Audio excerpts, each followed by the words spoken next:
दार्जिलिंग। यहाँ की ठंड का तो बहुत सुना था, पर इसकी बारिश आज पहली बार देख रहा हूँ। ऐसी बारिश में बड़ी मुश्किल से एक लॉज का इंतजाम हुआ है। बताया था कि बागडोगरा से दार्जिलिंग जाते वक्त रास्ते में पड़ेगा। मिला भी तो शेयरिंग लॉज। किसी के साथ रूम शेयर करना पड़ेगा। मतलब या तो मैं किसी की नींद खराब करूंगा या फिर कोई मेरी। शौकिया मिजाज वैसे नहीं है मेरा किसी से बात करने का, इसलिए मन बहलाने के लिए किसी नॉवल या मैगजीन का सहारा ले लेता हूँ। स्टेशन प्लेटफॉर्म के बुक स्टॉल से एक सस्ती किताब उठा ली। ज़्यादा सोचने का वक्त नहीं था क्योंकि ट्रेन छूटने वाली थी, इसलिए जो हाथ लगा वही सही। किताब उठाने का मकसद सिर्फ ये था कि ट्रेन में किसी से बात नहीं करनी पड़े। अब उसी किताब का इस्तेमाल लॉज पहुंचकर करूंगा। लॉज की हालत देखकर साफ लग रहा था कि आखिरी वक्त में इससे बेहतर ठिकाना नहीं मिल सकता था। रूम की चाबी लेते वक्त मैंने पूछा भी, कोई प्राइवेट रूम का जुगाड़ नहीं हो सकता? ज़्यादा हो तो 100-200 ऊपर से दे दूंगा। पर कोई फ़ायदा नहीं निकला। रूम पहले से बुक थे, बस ये शेयरिंग रूम ही बचा था। अंदर जाकर देखा तो सूटकेस पहले से रखा हुआ था और बाथरूम के शॉवर की आवाज़ से समझ गया कि महाशय पधार चुके हैं। टीवी चालू किया पर बारिश की वजह से कुछ आ नहीं रहा था। अब सिवाय उस किताब के कोई सहारा नहीं था। वैसे भी 2-3 घंटे बाद सोने की तैयारी शुरू कर दूंगा। तब तक ज़रा इस किताब का मुआयना कर लूँ। बुक का टाइटल है अभिव्यक्ति, द पावर ऑफ मैनिफेस्टेशन। हंसी आती है सुनकर। 50 रुपए की किताब और बातें बड़ी बड़ी।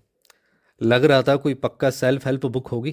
कैसे अपना जीवन सुधारे और कामयाब हो, उसे 50 रुपए की सलाह में। पहले पन्ने पर कुछ अजीब लिखा था, मैं यह पुस्तक और अपना पूरा जीवन कादम्बरी को समर्पित करता हूँ, जो मेरी मित्र, मार्गदर्शक और मेरी माँ समान है। उनके समर्थन के बिना अपने जीवन में कहीं नहीं पहुँच पाता। आप मेरे जीवन के अंधकार में उजाले का प्रतीक हैं। कादम्बरी, ये नाम सुनकर ऐसा लग रहा था किसी साड़ी की कंपनी का नाम हो। मन में ऐसा सोच ही रहा था, तभी सामने से एक आवाज़ आई, कैसी लगी अभी तक आपको? मैंने किताब से नज़र उठाकर ऊपर देखा तो सफ़ेद कुर्ता पजामा पहने, आंखों पर मोटा चश्मा लगाए, बिना वजह की मुस्कान लिए एक अधेड़ उम्र का आदमी हाथ में सिगरेट केस लिए खड़ा था। मैंने पूछा, जी मुझसे कुछ कहा आपने? हंसते हुए बोले, साहब अब हम दोनों के सिवाय इस कमरे में है कौन फिलहाल? सवाल दोहराते हुए फिर पूछने लगा। मैंने पूछा, कैसी लगी आपको अभी तक ये किताब? अभी बस पढ़ना शुरू किया। मैंने बिना उसकी तरफ देखे हुए कहा। पढ़िएगा ज़रूर, अच्छा लिखें। अच्छा, आप पढ़ चुके हैं लगता है पूरी? जी हाँ, कई बार। फिर एक एक सवाल करके बात आगे बढ़ाने लगा। एक बात पूछें आपसे, ऐसा क्या खास लगा आपको जो आपने ये किताब चुनी? ताकि किसी से बात नहीं करनी पड़े, ऐसा मन में सोचा। मैंने जवाब दिया, टाइटल थोड़ा हटकर लगा, अभिव्यक्ति। इससे पहले ये शब्द कभी सुना नहीं था। मैंने उल्टा सवाल किया, वैसे आपने क्यों पढ़ी थी ये किताब? साहब जब लिखी है तो कई बार पढ़ना तो बनता है एडिटिंग के लिए। मैंने हैरियत से पूछा, आप इस किताब के लेखक हैं? जी हाँ, देवव्रत सिन्हा। अपना विजिटिंग कार्ड मेरे मुंह के सामने रख दिया। हट साला। सोचा था चुपचाप 2 घंटे शांति से निकल जाएंगे। अब ये 50 रुपए की किताब के लेखक से बैठकर बिना वजह चर्चा करनी पड़ेगी। बिहार से हैं आप? मैंने पूछा। जी, कूच बिहार डिस्ट्रिक्ट से, पर अब तो बंगाल के हो गए। अपने केस से एक सिगरेट निकाली और मुझे सिगरेट ऑफर करते हुए पूछने लगा, पियेंगे? मैंने हाथ से इशारा करके मना कर दिया। चाय तो पीते हैं ना आप?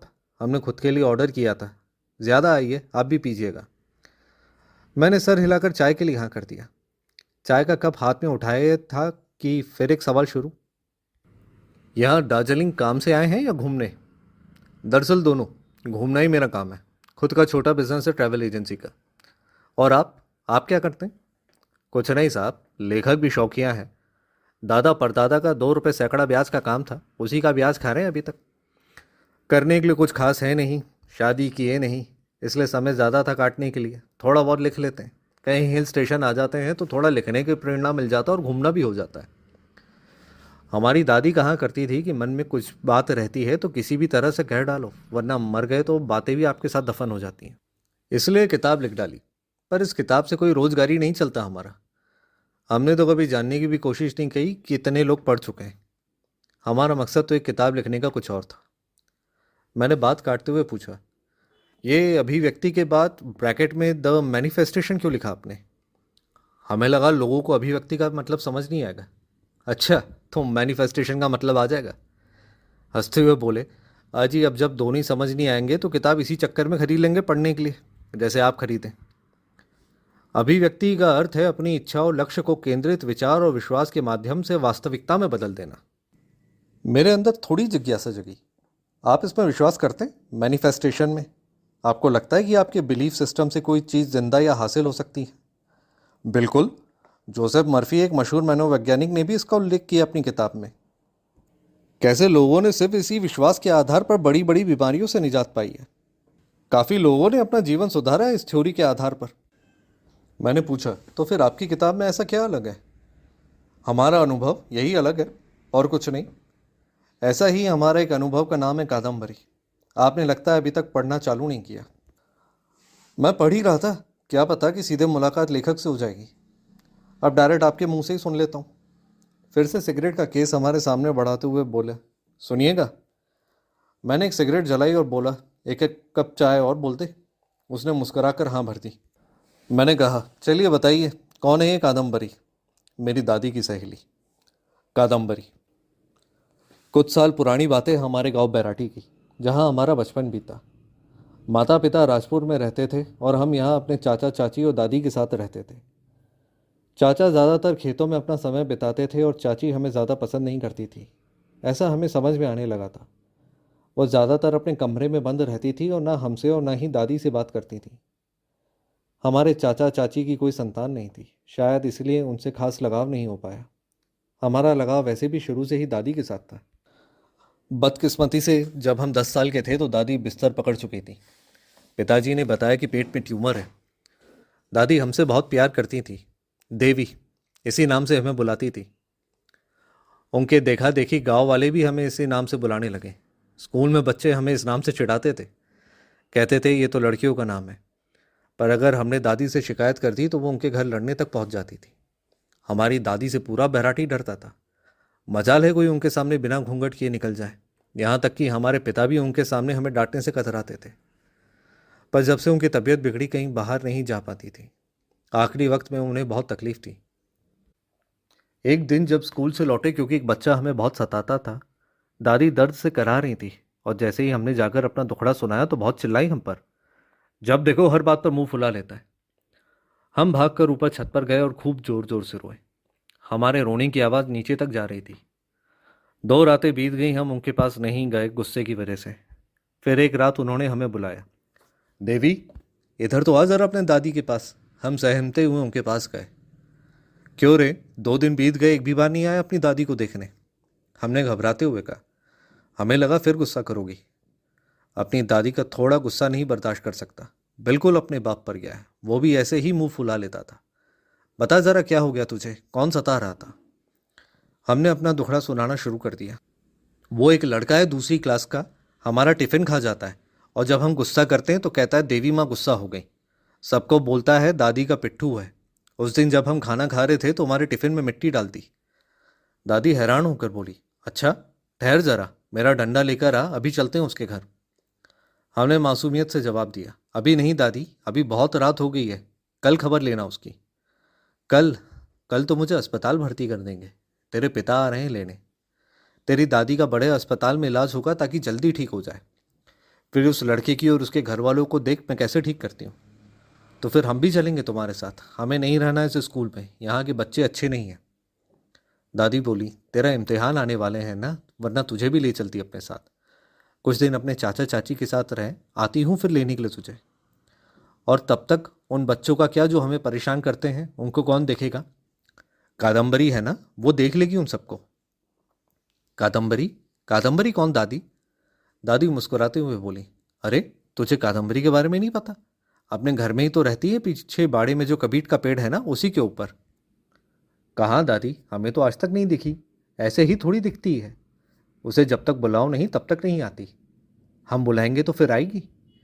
उनकी आंखें रोआंसी होकर बोली, हाँ देवी, अगर दिल से और विश्वास से बुलाएगा तो बिल्कुल आएगी।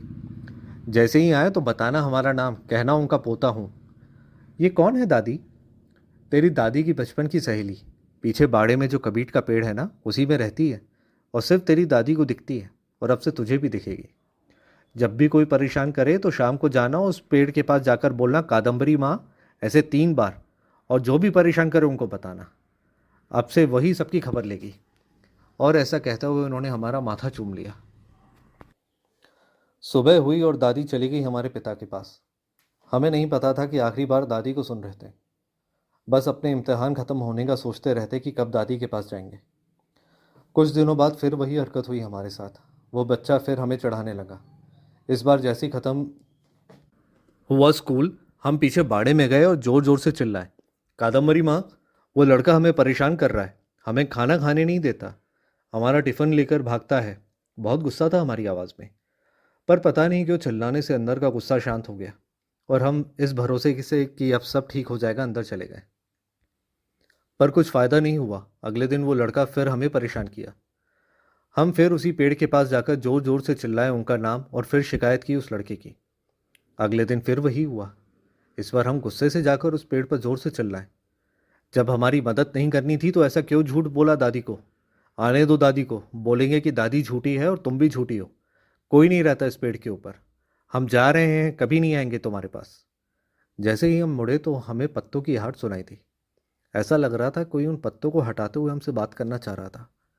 पता नहीं क्यों हम बहुत घबरा गए और भागकर घर में घुस गए। अगले दिन हम बड़े खुश हुए।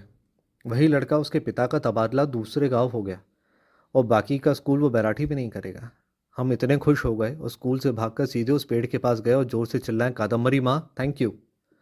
तभी ठप से ज़मीन पर कबीर गिरा। हमने उसको उठाया और भागकर अपने दोस्तों के पास गए। विश्वास में बहुत ताकत होती है। लड़कपन का मन वैसे भी बहुत नाजुक होता है। अब चाहे इत्तफाकन कुछ भी हो साथ हो जाए आपके, आप उसको जीवन भर का सच मान लेते हैं। अब उसके पिता का ट्रांसफ़र तो सरकारी आदेश था और उस कबीर का गिरना बहुत साधारण बात थी। पर मन थोड़े ही समझता है। हमारे लिए तो इन सबके पीछे का कारण कुछ और था। हम बड़े खुश रहते थे उसके बाद और अपने दोस्तों को भी बताना शुरू किया कादम्बरी के बारे में। कोई हमारी बात नहीं मानता था। सब लोगों को लगने लगा कि दादी की मौत से हमारे दिमाग पर इसका गलत असर हुआ है। पर हमें कोई फ़र्क नहीं पड़ता। जैसे स्कूल ख़त्म होता उस पेड़ के नीचे बैठकर घंटों बात करते थे। वैसे भी दादी के जाने के बाद उस घर में हमें सुनने वाला कोई बचा नहीं था। इसलिए जब उससे बात ऐसे करते थे जैसे दादी से किया करते। हमारे पीठ पीछे हमारा सब मजाक उड़ाते थे। यहाँ तक हमारे पड़ोसियों ने शिकायत भी की थी चाचा से कि ये घंटों उस पेड़ के नीचे बैठकर बड़बड़ाता रहता है। पर चाचा ने इस बात पर ज़्यादा ध्यान नहीं दिया। हमें इस बात की खुशी थी कि अब हमारे साथ कुछ बुरा नहीं हो सकता। एक दिन की बात है, हमारी पतंग कटकर उड़कर एक पड़ोस के बागान के एक पेड़ पर फंस गई। हम भागकर गए और आवाज़ भी लगाई, वहाँ कोई दिखा नहीं। हम झट से दीवार फांदकर जैसे ही बाग में कूदे, हमारे सामने एक बड़े काले रंग का कुत्ता खड़ा था। हम उसके गुर्राने की आवाज़ से डर गए। जैसे ही पलटे वापस उसी दीवार की तरफ भागने के लिए तो वो हम पर झपट पड़ा और हमारा हाथ काट लिया। समय पर बाली आया और उसने लाठी से मारकर उस कुत्ते को भगाया। हम बहुत डर गए थे और माली ने भी गुस्से में चिल्लाया, चल भाग यहाँ से, वरना ऐसे फिर से छोड़ दूंगा तेरे ऊपर। घर जाकर बताया तो चाचा उल्टा हमें डांटने लगे। वहाँ जाने की क्या ज़रूरत थी? अब क्या कोई अपने बागों की हिफाजत नहीं करेगा? हम रोते हुए कादम्बरी के पास गए और सिसकियाँ भरते हुए ज़ोर ज़ोर से रोने लगे। इस बार हमारा आना बहुत अलग था, क्योंकि इस बार ना हम गुस्से में थे और ना ही कोई स्कूल की बात करने आए थे। इस बार हम दर्द में थे। जैसे ही हमने आंसुओं को पोंछा तो आंखों का धुंधलापन साफ हुआ। हमने देखा कि पेड़ से दो टांगें लटकी हुई हैं और कुछ नहीं, सिर्फ दो टांगें। हम स्तब्ध रह गए। धीरे धीरे रात का अंधेरा बढ़ने लगा। बाड़े में पूरा सन्नाटा छा गया और सिर्फ चांद की रोशनी थी। ऐसा लग रहा था कि रोशनी सिर्फ उस पेड़ पर ही गिर रही है। बाड़े में सिर्फ वही पेड़ और उसकी टहनी और पत्तियां दिखाई रही थी और कुछ नहीं। हमारे मुंह से बड़े आहिस्ता से निकला, कादम्बरी माँ। और इस बार उन पत्तियों से घूरती हुई दो आंखें, जो किसी जानवर जैसे बिल्ली की तरह अंधेरे में चमक रही थी और गुस्से में थी। कुछ कहना चाह रही थी, पर ऐसा लग रहा था गुस्से को काबू में रखा हो। मैंने देखकर सब भूल गया जो आज हुआ था हमारे साथ। हमारा दर्द उन आंखों के सामने बिल्कुल गायब हो गया। हम चुपचाप आहिस्ता कदम बढ़ाते हुए बिना मुड़े चले गए। कमरे में जाते ही हमने अपनी खिड़की बंद कर ली, क्योंकि वहाँ से भी वो पेड़ दिखाई देता था। हम चुपचाप सोने चले गए। अगले दिन पता चला कि उसी कुत्ते ने वहाँ के माली को इतनी बुरी तरह से काटा कि उसके शरीर से मांस नोच लिया और पता नहीं कहाँ भाग गया। उसके मालिकों ने उस कुत्ते को बहुत ढूंढा, पर 2 दिन बाद वह मरा हुआ मिला नदी के पास। ऐसा लग रहा था किसी ने कोई नुकीली चीज़ से हमला करके उसका पेट काट दिया। हम बहुत डर गए और सोचा कभी नहीं लौटेंगे उस पेड़ के पास। पर कहीं न कहीं इस हादसे का प्रभाव सकारात्मक था, क्योंकि इस डर के साथ एक भरोसा भी था शायद कि अब कोई हमसे नहीं उलझेगा। थोड़े दिन बाद मास्टर साहब घर आए थे। चाचा से काफ़ी देर शिकायत की हमारी। पूरे स्कूल में बात आग की तरह फैली हुई थी कि कोई कादम्बरी है जिसने प्रधान के कुत्ते को मार डाला। हम दरवाजे के उस तरफ कान लगाए सुन रहे थे। मास्टर जी कह रहे थे, जी दरअसल स्कूल में सब बातें कर रहे हैं, इसलिए मैं चला आया आपको बताने। देवी बताता है कि आपके घर के पीछे जो पेड़ है उस पर कोई औरत बैठती है और सिर्फ देवी उसी से घंटों तक बातें करता है। मैंने यहाँ तक सुना है कि उस औरत ने देवी के कहने पर पहले उस माली पर हमला करवाया और बाद में उसे मार डाला। देखिए, बैराडी बहुत छोटी जगह है। यहाँ के लोग ऐसी मनोवैज्ञानिक समस्या नहीं समझते। इतनी कम उम्र में उस पर पागलपन का ठप्पा लगा देंगे। मेरा सुझाव मानिए, आप देवी को उसके पिता के पास शहर में ले जाकर उसका इलाज करवाएं और वहीं उसकी पढ़ाई जारी रखें। टीसी हम दिला देंगे प्रिंसिपल सर को बोलकर। ये सुनकर चाचा के गुस्से का पारा पड़ गया था और इस बार बात गंभीर थी क्योंकि किसी की जान गई थी और चाचा नहीं चाहते थे कि परिवार के किसी सदस्य का नाम आए इसमें। इसलिए जब हम एक दिन स्कूल से लौटे तो हमारे पीछे चाचा ने वो पेड़ कटवा दिया। जब पता चला तो हम खूब रोए। गुस्सा तो बहुत आ रहा था चाचा पर कुछ कर नहीं सकते थे। चाचा ने हमें जोर से खींचते हुए घर के अंदर ले गए और अपने हाथों से हमारे कंधे को जोर से पकड़कर कहा, सुन देवी, अगर ये पागलपन तूने बंद नहीं किया तो बहुत बुरा होगा। तेरी वो कादम्बरी, अगर मैंने फिर से उसका नाम तेरे मुंह से सुना तो उल्टा लटका दूंगा तुझे इसी बाड़े में। यहाँ तेरे माँ बाप नहीं है, इसका मतलब ये नहीं कि मनमर्जी चलेगी तेरी, समझा ना। वैसे तो चाचा कभी प्रेम भाव से बात करने में यकीन नहीं रखते थे और उसे भले रखते हो, पर हमसे तो आज तक नहीं रखा। पर इस बार तो उनके किस्से की सीमा लांघ चुके थे। मैं चुपचाप सिसकियाँ भरते हुए खामोश उनकी बातें सुन रहा था। मन बहुत उदास था। चुपचाप हम ऊपर अपने कमरे में सोने चले गए। दादी के पास बस एक वही थी जो मुझे सुना करती थी, बात करती थी। गलती हमारी थी, हमें ही चुप रहना था, नहीं बताना था किसी को भी उसके बारे में। यही सोच सोचकर मेरी आंखें भारी हो रही थी। अभी नींद पक्की हुई थी कि अचानक मुझे खिड़की से आवाज़ आई।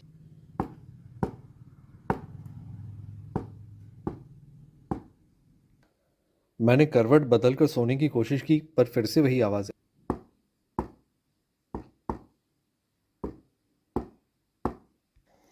जैसे ही मैंने नज़र खिड़की की तरफ की तो वही दिखाई दी मुझे, दो टांगे जो खिड़की के कांच पर पैर मार रही थी।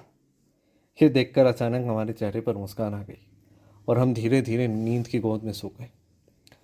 तभी अचानक जोर से छत से आवाज़ आई चाचा के चिल्लाने की। ऐसा लगा कि किसी ने उन पर हमला किया हो। आधी रात में चाचा छत पर सिगरेट पीने गए थे तो पता नहीं कैसे और कब उनका पैर फिसला और वो छत से नीचे गिर गए।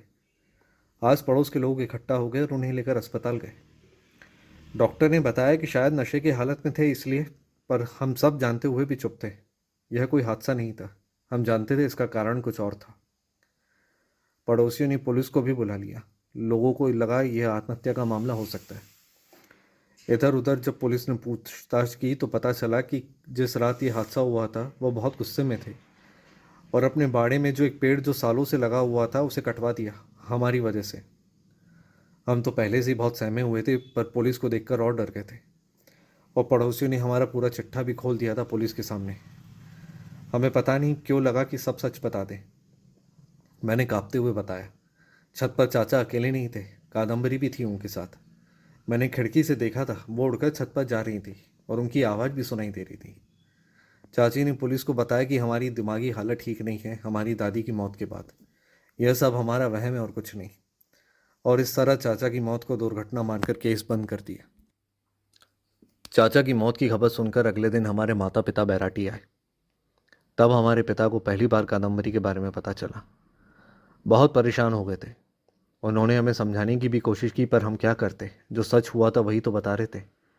हमने पड़ोसियों से थोड़ी कहा था कि कादम्बरी के बारे में पुलिस को बताएं। हम तो बस यह साबित कर रहे थे कि यह हमारा वहम नहीं है, वो सच में मौजूद है। हमारे बैराटी के घर के पास ही हमारी एक और दादी रहती थी, हमारी दादी की छोटी बहन। चाचा की 13वीं के बाद हमारे पिता हमें उनके पास ले गए। इसका कारण हमें कुछ देर में अपने आप समझ आ गया। जब हम घर के अंदर पहुंचे तो देखा कि बैठक का कमरा बहुत बड़ा था। बैठने के लिए कुर्सियां भी नहीं थी और बीचों बीच एक झूला टंगा था जिस पर हमारी वह दादी झूला झूल रही थी। वह झूले के हिलने की आवाज़ न जाने क्यों वहाँ मौजूद सन्नाटे को और भी गहरा कर रही थी। वह बड़े आराम से बैठी उस पर झूल रही थी। जैसे ही हम उनके पास गए और पैर छूने झुके, उन्होंने झट से हमें बाहों में भर लिया। हंसते हुए बोली, क्यों रे, बहुत परेशान कर रहा है तू पूरे बैराटी को। तेरी शरारतों से पूरा गांव परेशान है। और फिर हमारा माथा चूम लिया। हमने भी मुस्कुराकर उनकी बात मान ली। हमने पूछा, आप दादी के साथ खेलते थे बचपन में? उन्होंने कहा, हाँ देवी, खूब खेले हम दोनों। मैंने तुरंत उनकी बात काटी, सिर्फ आप दोनों? वह मुस्कुराई और मेरी तरफ देखकर समझ गई कि मैं असल में क्या पूछना चाह रहा था और उनके पास क्यों लाया गया था। तभी पीछे से पिताजी की आवाज़ आई, तुम दादी से बात करो, मैं बाहर हूँ, पर ज़्यादा परेशान मत करना दादी को। मैंने पूछा, आप कादम्बरी को जानते हो? दादी ने बताया था कि वो उनकी सहेली थी। उन्होंने सर हिलाकर कहा, नहीं देवी, मैं नहीं जानती, और ना ही तेरी दादी की कोई सहेली थी इस नाम की। जब ये बातें हो रही थी तो दादी झूले पर हल्की हल्की झूल रही थी। हमें बहुत बेचैनी हो रही थी झूले की आवाज़ से। उस कमरे में एक ही रोशनदान था, वहीं से हल्की रोशनी आ रही थी। जब झूला आगे आता तो उनका चेहरा रोशनी में दिखता, और जब पीछे जाता तो अंधेरे में खो जाता। बार बार ऐसे होने से मुझे अजीब लग रहा था। तभी अचानक दरवाज़ा ज़ोर से बंद होने की आवाज़ आई और पिताजी बाहर चले गए। ये अजीब इत्तेफाक लगा कि जैसे उनके जाते ही दादी हमसे असल बात कहने वाली हो। मैंने ध्यान दिया, झूले की आवाज़ गायब हो चुकी थी और झूला अब अंधेरे में ही रुक गया था। वो रोशनी की तरफ लौट ही नहीं रहा था। मैंने दादी का चेहरा देखने की कोशिश की, पर देख नहीं पाया, और तभी डर महसूस हुआ कि कमरे में मैं अकेला हूँ। मैंने घबराकर आवाज़ लगाई, दादी। उसी अंधेरे में मुझे दो आंखें चमकती दिखीं, लेकिन कुछ कहने की हिम्मत नहीं हुई। तभी एक फुसफुसाती आवाज़ आई, चुप रहना। मैं कुछ समझ पाता इससे पहले ही पिताजी कमरे में वापस आ गए, और उसी पल दादी भी उजाले में लौट आई, और वो आवाज़ भी। पिताजी बोले, अच्छा मौसी, मैं चलता हूँ, थोड़ा काम आ गया है। आपने समझा दिया ना देवी को, पूरा गांव इसका मजाक उड़ाता है और ये समझ ही नहीं रहा। मैंने चुपचाप अपने पिता का हाथ पकड़ा और बाहर निकलने लगा। जाते जाते पीछे मुड़कर देखा तो दादी छोटे बच्चे की तरह आंखें फाड़ कर हंस रही थी। वह हंसते हंसते हाथ हिलाकर अलविदा कह रही थी। अब हम इतना तो समझ चुके थे कि चाहे कोई कितना भी समझा ले, अब कादम्बरी हमारा पीछा नहीं छोड़ने वाली थी। अगले दिन हम राजपुर चले गए वापस अपने माता पिता के साथ। वैसे भी हमारा बैराठी में रहने का कोई मतलब नहीं था। हमारे मास्टर साहब ने बस एक बात गलत कही थी हमारे चाचा से, कि बैराठी बहुत छोटी जगह है, यहाँ लोग ऐसी मनोवैज्ञानिक समस्या नहीं समझेंगे। दरअसल ये दुनिया ही बहुत छोटी जगह है। हम अकेले बैराठी से राजपुर नहीं आए थे, हमारे पागलपन का ठप्पा भी हमारे साथ था। वहाँ भी लोगों तक ये बात पहुँच गई थी कि हमने एक पेड़ पर बैठी चुड़ैल से दोस्ती कर ली थी, और वो लोगों का खून कर देती थी जो भी हमसे दोस्ती करता था। राजपुर पहुँचकर भी खास बचपन नहीं गुजरा हमारा। इसी अफवाह के चलते हर कोई हमसे दोस्ती करने में डरता था। सबके माँ बाप ने बोल दिया था कि हमारे साथ उठो बैठो मत। हम फिर से अकेले होते जा रहे थे। हमसे कोई बात करने के लिए नहीं था। काम की वजह से माता पिता भी ज़्यादा हम पर ध्यान नहीं दे पाते थे। बस बात करने के लिए एक थेरेपिस्ट था जो हमारे पिता ने हमारे दिमाग के इलाज के लिए लगाया था। सब लोगों को पता चल गया था कि हमारा इलाज चल रहा है। हमें गलत फहमी थी कि बैराटी के साथ कादम्बरी से भी हमारा पीछा छूट जाएगा।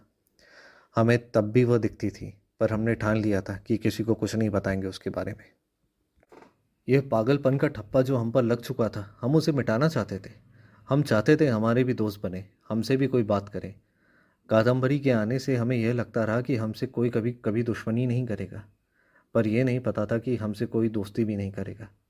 बस हम और वह दो आंखें जो हमेशा घूरती रहती हैं हमें, चाहे हम सो रहे हों या जाग रहे हों, जैसे हमारी निगरानी कर रही हो। शायद इसी वजह से पढ़ाई में ज़्यादा मन नहीं लगा हमारा, और आगे पढ़ाई हमने जारी नहीं रखी। कुछ साल बीत गए और घर वाले हमारी शादी की बात कहीं चला रहे थे। उस ज़माने में जब सिर्फ रिश्ता माता पिता तय कर देते थे। हमें कोई शौक था भी नहीं शादी करने का। हम तो बस इसलिए खुश थे क्योंकि अभी अकेलापन नहीं संभल रहा था हमसे, इसलिए हमने हाँ कर दी। कावेरी नाम था उसका। उसको हमारे कम पढ़े लिखे होने से कोई शिकायत नहीं थी। हम बहुत खुश थे उसके हमारे जीवन में आने की वजह से। वह चुपकर हमसे फ़ोन पर बात किया करती थी। हम उससे घंटों फ़ोन पर बात किया करते थे। पैसों की समस्या कभी शुरू से हमारे जीवन में रही नहीं। हमारे जीवन में अब लगा शायद हमें कादम्बरी की ज़रूरत ना पड़े, अब शायद वो हमें दिखना भी बंद हो जाए। पर ऐसा लगा जीवन से ज़्यादा ही मांग लिया। पता नहीं कहाँ से लड़की के घर वाले को हमारे बचपन के उस काले पन्ने के बारे में पता चल गया जो हम छुपाना चाह रहे थे। बात छोटी थी भी नहीं, हमारे चाचा ने आत्महत्या की थी और ऊपर से हमारी दिमागी बीमारी के बारे में उनको पता चल गया। कावेरी के साथ उसके माता पिता हमारे घर आए थे, ये रिश्ता तोड़ना चाहते थे। हमारे माता पिता उन्हें समझाए भी कि ये सब बचपन की बातें हैं, पर जब कावेरी ने अपने सर पर हाथ रखकर कसम खाने को कहा और पूछा कि क्या जो बचपन में हुआ था वो सच है, कि अब भी हमें कादम्बरी दिखती है, पता नहीं क्यों उसकी आंखों के सामने हम झूठ नहीं बोल पाए। हमने सच बता दिया। हाँ, मैं इस वक्त भी उसको देख रहा हूँ। तुम्हारे पीछे जो अलमारी है उस पर बैठी है, पर चिंता मत करो, तुम्हें कुछ नहीं करेगी जब तक तुम मेरे साथ हो। कावेरी डर के मारे जोर से चिल्लाई और उसके माता पिता ऊपर आ गए। कह रही थी, यह आदमी बिल्कुल पागल है, मैं इससे शादी नहीं कर सकती, मुझे यहाँ से ले चलो। पागल, मैड, बड़ा चुभता है ये शब्द, खासकर तब जब आप किसी करीबी के मुंह से ये सुनो। उस रात हम सोए नहीं। हमारे जीवन का कोई अर्थ समझ नहीं आ रहा था। बड़े गलत विचार घर कर रहे थे। पता नहीं क्यों यह अकेलापन अपने दोनों हाथों से हमारा दम घोट रहा था। ऐसा लग रहा था कि हमारे जीवन में अब सिर्फ हम और वह अंधेरा, और सिर्फ वो दो आंखें, उसके सिवाय और किसी चीज़ का कोई मतलब नहीं। हमने आत्महत्या करने का मन बना लिया। पंखे से रस्सी टांग रहे थे, तभी वो आंखें हमें फिर घूर रही थी। ऐसा लग रहा था काफ़ी समय बाद वो हमसे कुछ कहना चाह रही हो। तभी उसी अंधेरे से उसने हमारी तरफ एक खाली नोटबुक और कलम फेंक दिया। हमने किताब उठाई तो ऐसा लग रहा था कि उसके खाली पन्ने हमसे चीख कर कुछ कह रहे हो। हमने नज़र उठाई तो देखा कि उसकी छाया अपना सर हिलाकर हमें लिखने का इशारा कर रही हो। हमें लगा शायद हमें नया मकसद मिला हो। हमने लिखा सब, अपने बचपन के बारे में, चाचा के बारे में, कादम्बरी के बारे में।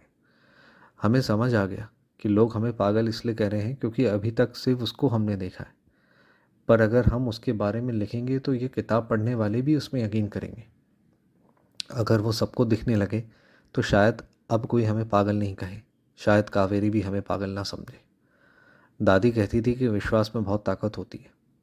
भगवान इसलिए हैं क्योंकि हम करोड़ों लोगों को उस पर भरोसा है। बस यही विश्वास अगर लोग कादम्बरी पर करने लगें और उसे विश्वास से बुलाएं तो वो आएगी।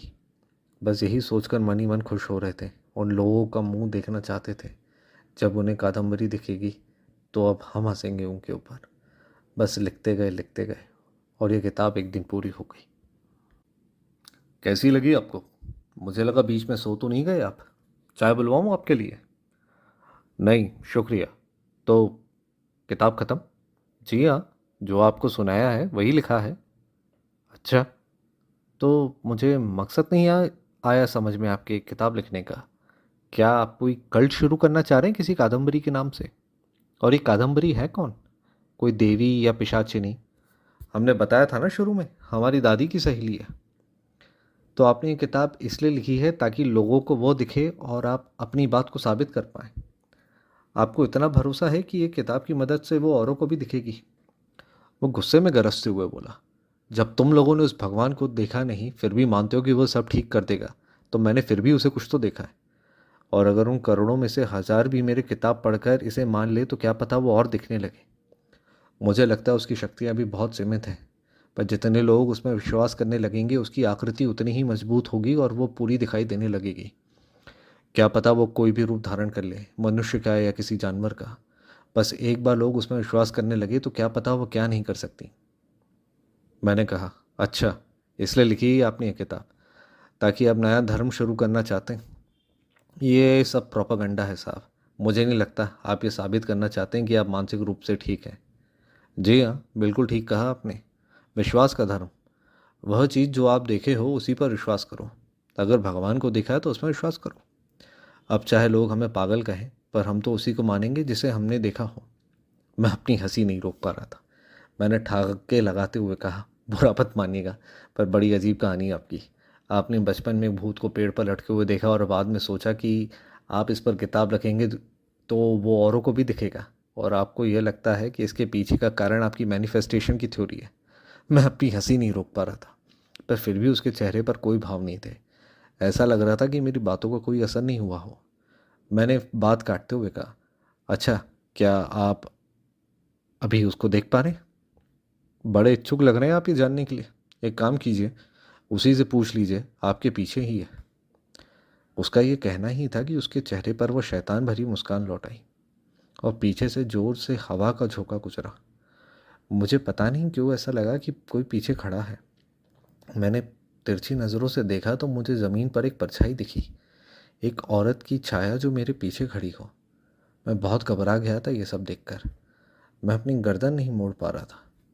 सामने से हंसने की आवाज़ आने लगी। क्या हुआ जनाब, आपको तो भरोसा नहीं था हमारी मैनिफेस्टेशन की थ्योरी पर, तो फिर इतना क्यों घबरा रहे हैं? या फिर आप भी मानने लगे कादम्बरी में? मैंने अपनी घबराहट को मेरी आवाज़ से छुपाते हुए कहा, ऐसा कुछ भी नहीं है। तो फिर मुड़िए ना।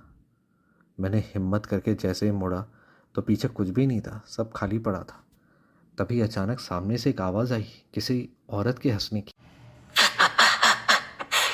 तू क्या समझा? तू नहीं मानेगा उसमें तो क्या वो नहीं आएगी? तेरे मानने न मान में से कोई फर्क नहीं पड़ता। बस फर्क सिर्फ इस बात से पड़ता है कि मैं उसमें मानता हूँ। बहुत हंसते हो ना मुझ पर, बहुत मजाक उड़ाते हो ना मेरा, पर आते तो मेरी भी छूट जाती है जब मैं तुम लोगों का चेहरा देखता हूँ उसके सामने। अब अगर यहाँ से जिंदा बचाओ तो तू भी मानेगा। उसके केवल इतना कहने की देर थी कि अचानक बिजली चली गई और मेरे सामने सिर्फ घना अंधेरा था और वही चमकती हुई दो आंखें। ऐसा लग रहा था कि वो आंखें मुझे देखकर मुस्कुरा रही हों। मैं पसीने से तरबतर था। ऐसा लग रहा था कि किसी ने मेरे दोनों हाथों को जोर से पकड़ लिया हो। मैं चिल्लाने की कोशिश कर रहा था पर मेरी आवाज़ नहीं निकल रही थी।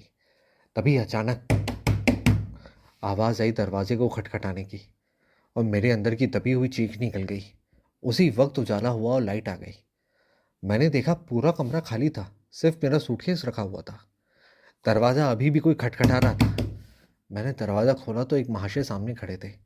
मैंने घबराते हुए पूछा, आप कौन? तो पूछने लगे, रूम 201 यही है ना? मैंने कहा, हाँ, पर आप कौन? शेयरिंग लॉज है ना, तो आपके साथ रूम शेयर करेंगे आज के दिन। इतना कहते हुए अपने आप अंदर आ गया था। आप गिर गए थे क्या? अंदर से ज़ोर से चिल्लाने की आवाज़ आई थी। मुझे कुछ समझ में नहीं आ रहा था कि ये सब क्या हुआ। मैंने जवाब दिया, नहीं, वह अंधेरे में गिर गया था। देखिए, मैं बहुत थक गया हूँ। मैं आपसे सुबह बात करूँगा, मैं सोना चाहता हूँ। यह आपकी किताब हमारे बेड पर पड़ी थी। मेरी तरफ उसने उस किताब को फेंक दिया। वो ज़मीन पर गिर गई। मैंने उस किताब को उठाया नहीं, बिस्तर पर लेटे लेटे उसकी तरफ दूर से देख रहा था। बुक के पीछे कवर पर लिखा हुआ था, about the author Devvrat Sinha. मैं धीरे धीरे नींद के अंधेरे में खो गया और एहसास हुआ कि वही दो आंखें उस घने अंधेरे में मुझे घूर रही हैं।